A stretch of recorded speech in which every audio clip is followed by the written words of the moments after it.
जाता है फिर भी तुमको ये बात समझ में ना आए तो इसमें रामायण गीता भागवत वेद पुराण शास्त्रों की क्या गति। तो बात यह है ये किराए का मकान है। जैसे ही समय पूरा होगा स्त्री पुरुष बच्चे इस किराए के मकान से निकाल कर बाहर कर दिए जाएंगे और ये मकान जला दिया जाएगा। बस आपका खेल खत्म हो गया। यहीं तक आपके रिश्तेदार कुटुंब परिवार जात बिरादरी मकान धन दौलत बच्चे यहीं तक, इसके आगे कुछ भी जाने वाला नहीं। ना आप कुछ लेकर के आए ना कुछ लेकर जाए। मूल मतलब यह है कि मनुष्य शरीर उस परमपिता परमात्मा ने क्यों दिया, इसको आप सब लोग समझ लें अच्छी तरह से तो अच्छा होगा। धर्म पुस्तकें रामायण गीता भागवत वेद पुराण क्यों आपके सामने रखे गए? वो इसलिए रखे गए कि ये जीवात्मा जब से परमात्मा के यहाँ से आया तब से इसे काल की अंधकार नगरी में, जहाँ पर पाप और पुण्य है, जन्म और मरण है, 84 और नरक है, इसमें अपने अपने कर्मानुसार मनुष्य ये कर्म करता है तो जीवात्मा को नाना प्रकार का कष्ट दिया जाता है। उस कष्ट के निवारण करने के लिए, कष्ट से छुटकारा दिलाने के लिए आपको ये मनुष्य रूपी सबसे ऊंचा मकान दे दिया। और ये कहा महात्माओं ने, ऋषियों ने और धर्म पुस्तकों ने, देखो अब की बार तुमको मकान मिल गया है, बुरे काम तो करना नहीं, जितने भी करना अच्छे करना। और मकान इसलिए दिया जाता है कि अब की बार तुम तप करके, तपस्या करके, दान कर, पुण्य कर, सेवा कर, सत्य बोलकर, योग कर, ध्यान कर, ये जिस तरह से भी हो सके उस जीवात्मा को अब की बार मरने के पहले भगवान के पास तक पहुंचा। बस इसी काम के लिए आपको ये मनुष्य शरीर मिला। बाकी ये कहा गया था, महात्माओं ने बताया था कि शरीर की रक्षा करना, खाना भी देना, कपड़ा भी देना और इसकी देखभाल भी करना, इसमें जो जीवात्मा रहती है उसकी भी रक्षा कर लेना। तो जब जीवात्मा को इस मनुष्य शरीर के द्वारा जगा लोगे तो इसको परमात्मा के पास पहुंचा देना, यह है किराए का मकान। और अपना काम करने के बाद मकान को खाली कर देना। लेकिन हम लोगों ने अपना काम तो किया नहीं, दूसरों का ये बोझा उठाते रहे और ये कहते रहे ये सारा संसार का सामान तो मेरा है।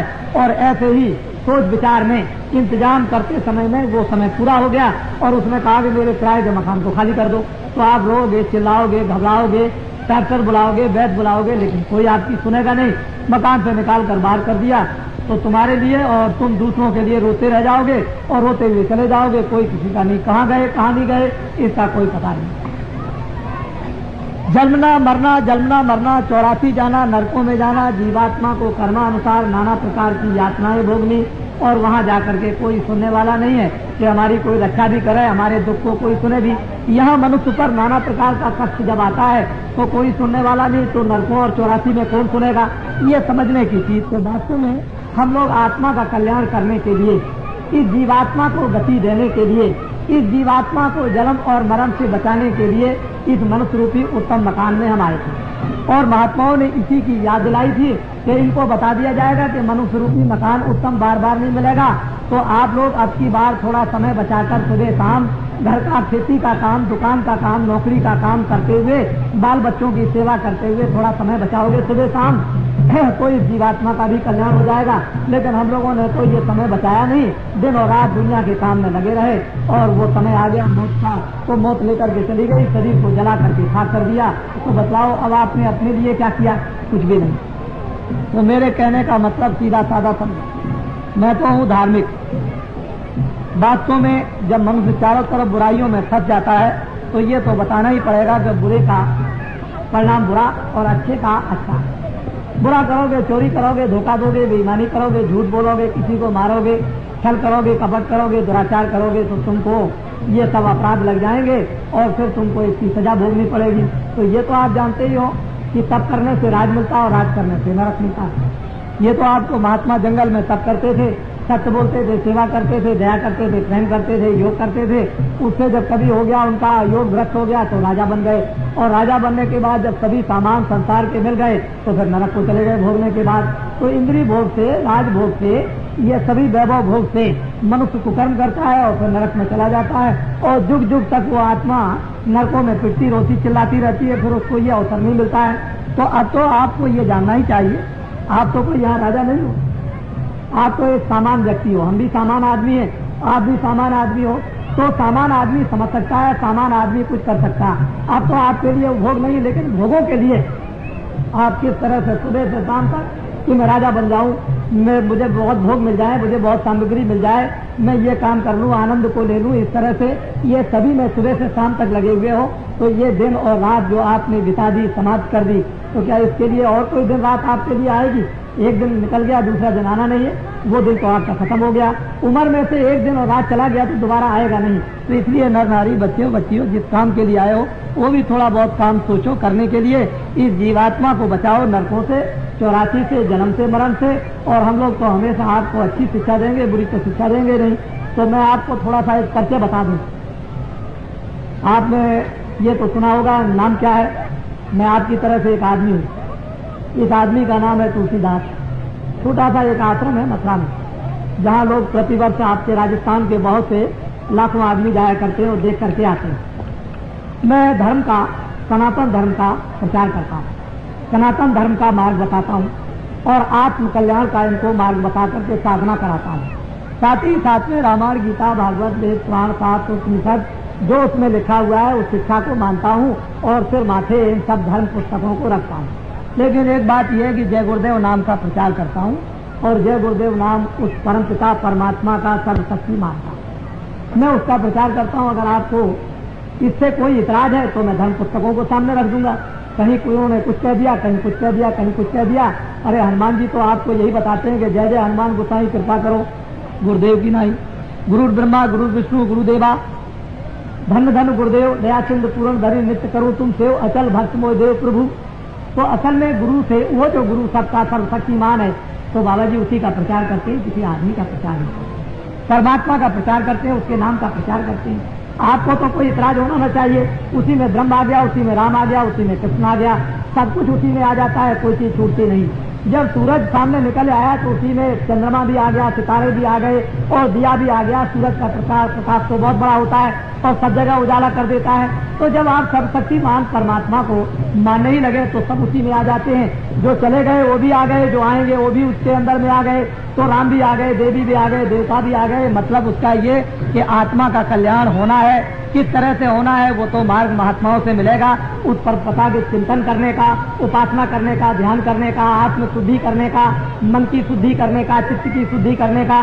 जब ये पाप से पर लाभ लिए जाते हैं तो कोई न कोई अग्नि प्रकट होती है जो पापों को जला देती है। तो महात्माओं के पास में तो योग रूपी अग्नि रहा करती है जो हमारे अंदर में जला दी जाती है, तो वो पाप हमारे जल जाते हैं। तभी तो जीवात्मा निर्मल और पवित्र होगी और तभी मुक्त होगी। तो बाबा जी जय गुरुदेव नाम का प्रचार करते हैं। बाबा जी का तो नाम है नहीं जी जय गुरुदेव, बाबा जी का तो नाम तुलसीदास है। अब आपको ये बात तो मालूम हो ही गई कि भगवान का नाम जय गुरुदेव है और जिधर भी जाओगे उधर आपको सारे हिंदुस्तान में जय गुरुदेव नाम का आपको प्रचार मिलेगा। अगर भगवान का प्रचार नाम का ना होता तो इतनी जल्दी देश के अंदर में विकास नहीं करता और विश्वास लोग नहीं करते। तो जय गुरुदेव भगवान के नाम से विश्वास लोग करते हैं, उनसे उनको फायदा भी होता है, लाभ भी होता है, आत्म सिद्धि भी और आत्म जागरण भी होता है, आत्म शुद्धि भी होती है, मन विवेक और मन में निर्मलता भी आती है, विश्वास भी आता है। लोग उससे बहुत कुछ लौकिक और पारलौकिक लाभ उठाते हैं। सभी लोग तो किसी न किसी चीज को रखा करते हैं। अरे आदमी को अगर कहीं आराम मिल जाए तो पत्थर की चोटी पर रात को भी चला जाएगा और धूप में भी चला जाएगा और बरसात में भी, और लाभ नहीं मिलेगा तो उस चोटी पर चढ़ करके क्या करेगा। तो जब लाभ मिलता है भगवान के चिंतन से, उपासना से, उसके तो फिर लोग जो है उसको याद करते हैं कि किसी तरह से भी हमारा लौकिक शारीरिक फायदा हो, हमारा आत्म फायदा हो, परिवार का फायदा हो, देश का लाभ हो। तो हर तरह से लोग भगवान को याद करना चाहते हैं। और किसी नाम से भी परमात्मा को याद कर लो, कोई भी नाम हो जिससे आपको सुगम और साधारण हो उसी नाम से याद कर लो। लेकिन महात्मा जिस नाम से आपको भगवान को याद करा दे आप उसको कर लीजिए, लाभ उसी का होगा। तो बड़े ध्यान से आप मेरी बात को सुनो। वैसे तो यह है मैं एक धोबी का काम करता हूँ। आपके गांव में कोई धोबी रहता है, जब गंदे कपड़े हो जाते हैं तो आप उसको दे देते हो और कहते हो देखो धोबी इस कपड़े को साफ करके ले आना।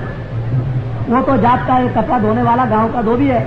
लेकिन बाबा जी भी उसी प्रकार की धुलाई करते हैं कि मन बुद्धि चित्त जीवात्मा अंतःकरण बहुत जुग जुग से मैले हो गए, इतने गंदे हो गए कि बिना धुलाई के ये साफ नहीं हो सकते हैं। तो महात्माओं के पास में औषधि होती है, बूटी होती है, अंजन होता है, उसको लगा देते हैं, उसको दे देते हैं, उससे उसकी मन की, बुद्धि की, चित्त की, जीवात्मा की धुलाई करते हैं। और जब जीवात्मा धुल जाती है, साफ हो जाती है, मन शुद्ध हो जाता है, बुद्धि शुद्ध हो जाती है, तो विवेक आ जाता है, ज्ञान उसको होता है और फिर उसको आत्म साक्षात्कार होगा, तभी तो प्रभु का दर्शन होगा।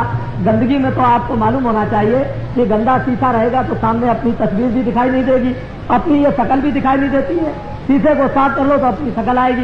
इसी तरह से अपनी जीवात्मा को, मन को, बुद्धि को और चित्त को नहीं साफ करेंगे तो परमात्मा कैसे मिलेगा? उसके लिए कोई धोबी चाहिए।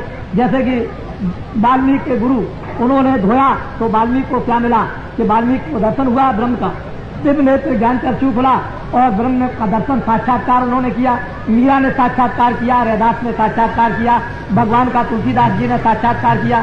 जब मन, बुद्धि, चित्त और जीवात्मा साफ नहीं होगी तो साक्षात्कार कैसे होगा? इसी के लिए हम लोग जंगलों में, तीर्थों में जाया करते थे। चलो भाई आज इस तीर्थ में चलेंगे, आज पर्व लगा हुआ, वहाँ महात्माओं का दर्शन होगा और उनका सत्संग सुनने को मिलेगा। बहुत उच्च कोट के महात्मा मिलेंगे। तो कभी हरिद्वार चले गए, कभी रामेश्वरम चले गए, कभी द्वारका चले गए, कभी मथुरा और काशी चले गए, महात्माओं का दर्शन। इस मंदिर में गए, बहुत अच्छे महात्मा मिलेंगे, उस मंदिर में गए, बहुत अच्छे महात्मा मिलेंगे, उस आश्रम में गए, यहाँ सिद्ध पुरुष मिल जाएंगे। इसीलिए दर्शन करने के लिए जाते थे कि भाई कहीं चलते फिरते संतों महात्माओं का दर्शन, योगियों का होगा तो आत्मा का कल्याण हो जाएगा। और इसीलिए आप इस मनुष्य जीवन में आए। तो इच्छा तो आपके अंदर है दर्शन करने की, इच्छा तो कल्याण की है, इच्छा तो प्रभु को देखने की है, इच्छा मुक्ति की है, इच्छा जन्म मरण से बचने की है, 84 नरकों से छूटने की इच्छा है। लेकिन जीव बेचारा भूल से यहाँ फंस गया, इसको कोई रास्ता दिखाने वाला, धर्म उपदेश, इसको सही बात बताने वाला कोई मिलता नहीं है। इसलिए इसका सारा जीवन और सारा समय इसका यूं ही चला जाता है और वो अपने घर के उसी झंझट कामों में, मोह ममता में, काम में, क्रोध में, अहंकार में इसमें फंसा रहता है। और एक दिन वक्त आया कि उसके सामने मौत आई और लेकर के चली गई, बस हो गया काम खत्म। यहाँ क्या अपना था? कुछ नहीं। तो बाबा जी एक सुगम, सीधा, सरल रास्ता नर नारियों को बताया करते हैं और ये कहा करते हैं, देखो बच्चा चोर घर में रहेगा तो बाप को अच्छा तो कभी लगेगा नहीं। बाप तो यही कहेगा कि अरे बच्चे तुम चोरी करते हो तो हमारा भी नाम डुबा दोगे और तुमको भी तकलीफ होगी और कभी कोई आएगा पकड़ लेगा तो कितनी बड़ी बदनामी होगी। इसी तरह से महात्मा सारी सृष्टि में अपना बच्चा समझते हैं।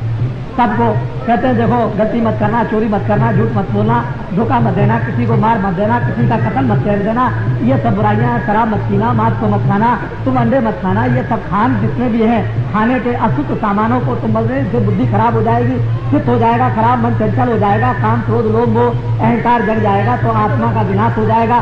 तो महात्मा बाहर की धीरे धीरे शिक्षा देते हैं। जब मजबूत कर लेते हैं तो उसको आत्म शिक्षा देते हैं साधना करने की। फिर जब वो आत्म साधना में लग जाता है तो आत्म सिद्धि हो जाती है, उसको ज्ञान हो जाता है, उसमें शक्ति आ जाती है, उसको आनंद मिलता है, तो उसका लोक और परलोक दोनों बन जाता है। इसी लोक परलोक बनाने के लिए हम लोग इस मनुष्य रूपी मकान में आए थे और रामायण करते थे कि हमारा लोक बनेगा, परलोक भी बन जाएगा। गीता को भी सुनते कि लोक बनेगा, परलोक बनेगा, और जब तब तीरथ करते हैं कि लोक परलोक बन जाए। लेकिन अब आप नहीं जानते हो तो भाई महात्मा क्या करें? महात्मा तो आपको जब नहीं मिलते हैं तो अपना रास्ता बदल गया। अब यह तो गलती है आपकी या महात्माओं की गलती है कि हमको आकर के उनको अपना धर्म उपदेश देना चाहिए। हमको अच्छी अच्छी बातें बताते, बुरी बातों को हमको जो हम उसमें फंसे थे छुड़ा लेते, तो आज अच्छे रास्ते पर तो जीवन हमारा सुखमयी, शांतमयी, गांव गांव में, परिवार परिवार में बन जाता, हम निरोगी हो जाते, कोई बीमारी नहीं होती, कोई लड़ाई झगड़ा नहीं होता, सब एक दूसरे के काम आते, सब में प्रेम होता और सब लोग आपस में मिलजुल करके रहते। तो ये इस तरह के संकट आपके सामने जो द्वंद्व, लड़ाई झगड़ों के हो रहे हैं वो नहीं आपके सामने आते। लेकिन आपने ये सोचा कि महात्माओं की क्या जरूरत है? महात्माओं की तो इतनी जरूरत जितनी माता पिता की जरूरत नहीं, महात्माओं की इतनी जरूरत है जितनी राजा की जरूरत नहीं, महात्माओं की तो इतनी जरूरत है कि कपड़े न पहनो तब भी काम चल जाएगा। लेकिन महात्मा मिलना चाहिए क्योंकि इससे तो सभी काम बनेंगे। इधर आपको ये भी बन जाएगा कि कैसे रहना है, कपड़े कैसे पहना है, किस काम के लिए आए हो, क्यों कपड़ा पहना जाता है, क्यों खाना खाया जाता है, मनुष्य रूपी मकान में कौन रहता है, ये सब चीजें आपको महात्माओं के द्वारा मालूम हो जाएंगी। तो अंतिम लक्ष्य तो आपको अपने कल्याण का ही प्राप्त करना है, अपने घर को ही पाना। घर छोड़ दिया, परदेश में आकर के मारे मारे फिरते हो। तो इसलिए नर नारी, बच्चे बच्चियों, अब आपको ये तो जान करके दुख होता ही है कि सारा संसार एक समय पर नष्ट भ्रष्ट मानो हो गया। और नष्ट भ्रष्ट होने से जब खान पान खराब हो गया तो बुद्धि में अविवेक नहीं रह गया, बुद्धि हो गई मैली। और मैली बुद्धि से अब लोग कुकर्म करने लगे और कुकर्म करने से बीमारी, लड़ाई झगड़ा, अशांति ये आनी जरूरी है। ये तो समाज घर में ये आ गई। अब अगर आप इस बीमारी से जो तरह तरह की बीमारी लग गई, तरह तरह का प्लास्टिक लग गया, तरह तरह की जहरीली हवाएं जो आ रही, इससे आप बचना चाहते हो तो रामायण में बिल्कुल साफ स्पष्ट लिखा हुआ कि जीवन के कष्ट और कलेश से यदि तुम मुक्ति पाना चाहते हो तो भगवान का भजन आपको करना होगा, ईश्वर का भजन आपको करना होगा। और कब की जो महात्मा आपको ईश्वर का भजन बता दें कि ये परमात्मा का भजन है, उसको करने लगे तो ये सब व्याधि संकट आपका दूर हो जाए और फिर आपको किस तरह की शांति, आपको किस तरह की आपको शुद्धि आप में आ जाए, कैसे आप अपने यानी आत्मा को, जीवात्मा को आप जगा सकते हो।